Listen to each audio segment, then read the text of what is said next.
ሙሽርዬ ሙሽራ አበባ ይዘኝ በጊዜ ግባ። አብርሽ እንግዲህ ትላንት አንድ ቤት ውስጥ እንኖር ስትለው አይ እንደዚህማ አይሆንም፣ አንቺ ሴት ልጅ ነሽ፣ የሚገባሽን ክብር ሰጥችሽ ነው አንቺ ቤት ገብቼ የምኖረው ወይም ደግሞ አንድ ላይ የምንኖረው ብሎ እንግዲህ እምቢ ብሏት ነበረ።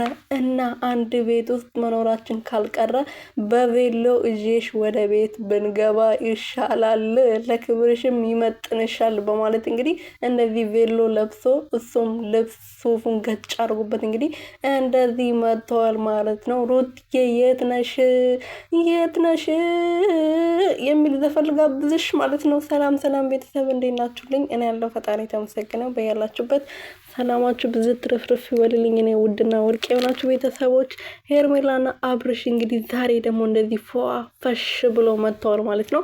ትላንት ቤቱ ጋብዛ እንግዲህ አንድ ላይ እንኑር አንዱ ክላስ ልስጥህና ብላው እንግዲህ ለምናው ነበረ። እሱ ደግሞ እንዴት ነው አንቺ ቤት ጋር ሆኜ አንድ ቤት ውስጥ ኖረን እኔ ለብቻ የምተኛው? እንዴት ነው አንቺ ሌላ ክላስ እኔ ሌላ ክላስ የምንተኛው? በማለት እንግዲህ በማሰብ ቀለበት አድርግኝ ብላ ብዙ ጊዜ ጠይቀው ነበረና ቀለበቱንም አደርግልሻለሁ ቬሎሽም ለብሰሽ እንደዚህ ፍክ ብለሽ እንግዲህ ወደ ቤታችን እንገባለን ብሎ በማሰብ እንግዲህ እንደዚህ ዛሬ ፍሽ ብሎ መጥቷል ማለት ነው። ሄርሜላ በጣም ተደስታለች።